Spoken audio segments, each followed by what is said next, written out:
Halo teman-teman, saya Indra Wijaya Lucy dari kelas 12 Multimedia. Kali ini saya akan menjelaskan dua materi yaitu multimedia interaktif dan desain perancangan alur multimedia interaktif. Yang pertama, multimedia interaktif. Di sini ada daftar isi yang akan kita bahas. Ada 4 materi. Yang pertama, jenis-jenis multimedia interaktif. Yang kedua, manfaat multimedia interaktif. Yang ketiga, konsep multimedia interaktif. Yang keempat, website multimedia interaktif.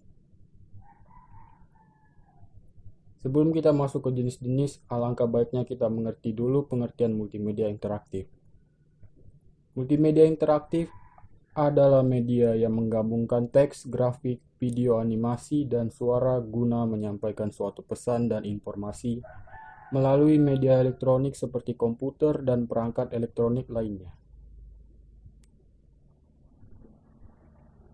Selanjutnya, jenis-jenis multimedia interaktif. Multimedia interaktif dibagi dua. Yang pertama, multimedia interaktif online dan juga offline.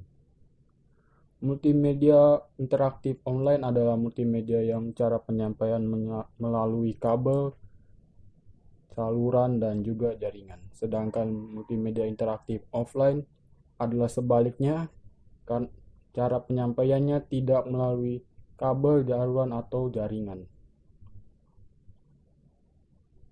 Selanjutnya, manfaat multimedia interaktif. Manfaat multimedia interaktif dapat dijadikan media sebagai berikut. Ada 3. Yang pertama, promosi, tutorial, dan hiburan. Yang kedua, manfaat multimedia interaktif dalam bidang pendidikan, khususnya pelajaran. A. Pelajaran jadi lebih menarik. B. Lebih interaktif. C. Jumlah waktu belajar dapat dikurangi. Selanjutnya, konsep dasar multimedia interaktif. Produk multimedia berdasarkan karakteristiknya dibagi menjadi dua kategori yaitu linear dan non-linear. Multimedia linear merupakan produk multimedia yang dimulai dari awal menuju akhir dengan pengguna, contohnya televisi, film, majalah, dan koran. Adapun multimedia non-linear adanya kontrol pengguna. Selanjutnya, website multimedia interaktif. WWW atau World Wide Web merupakan multimedia interaktif yang memiliki keunggulan antara lain lebih mudah dikembangkan, mudah update, akses informasi lebih cepat, mudah dan lebih powerful, happy platform, serta dapat digunakan secara offline.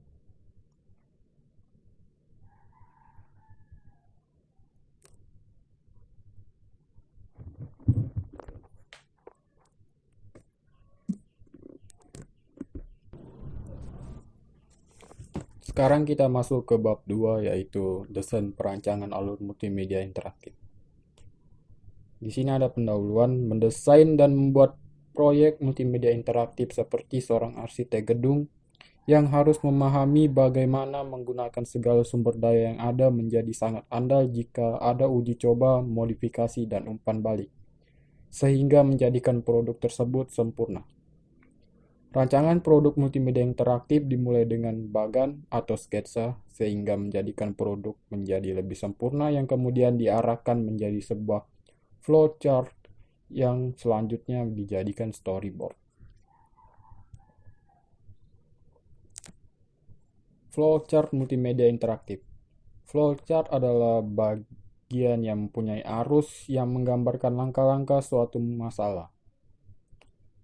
Dari flowchart maka dapat menggambarkan alur proses dari suatu sistem yang akan dibuat. Flowchart menggambarkan langsung alur dari proyek yang akan dibuat mulai dari awal program, input, proses, output, dilanjutkan keluar dari program.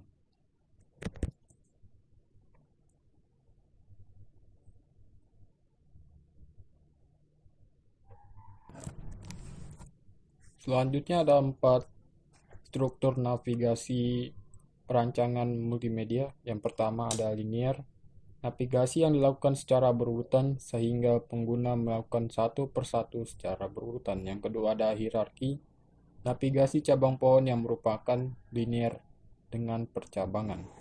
Yang ketiga, non-linear, navigasi yang dilakukan secara bebas tanpa melalui jalur yang telah ditentukan. Pengguna dapat bergerak secara bebas tanpa ada hambatan. 4. Komposit, navigasi ini bergerak secara bebas atau non-linear, tetapi terkadang ada pembatasan navigasi linear. Selanjutnya, storyboard multimedia interaktif. Storyboard atau disebut juga kerangka grafis digunakan untuk mendeskripsikan proyek multimedia interaktif dengan detail, menggunakan kata-kata dan sketsa untuk setiap tampilan layar, suara, pilihan navigasi, pilihan warna, dan gradasi. Isi teks, atribut dan font, bentuk, tombol, style, umpan balik, atau respon. Secara mudahnya, storyboard merupakan gambaran grafis atau visual dari proyek yang akan kita buat. Di dalamnya mencakup aspek interaktif. Terakhir, ada komponen-komponen penyusun storyboard. Yang pertama, sketsa atau gambaran layar, halaman atau frame. Yang kedua, warna, penempatan, dan ukuran grafik. Yang ketiga, teks asli. 4. Warna, ukuran, dan tipe font. 5. Narasi. 6. Animasi. 7. Video. 8. Audio. 9. Interaksi. 10. Hal-hal yang lain.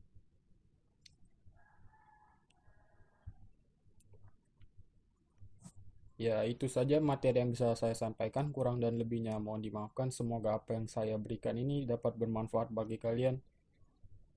Selamat pagi dan salam sehat untuk kita semua.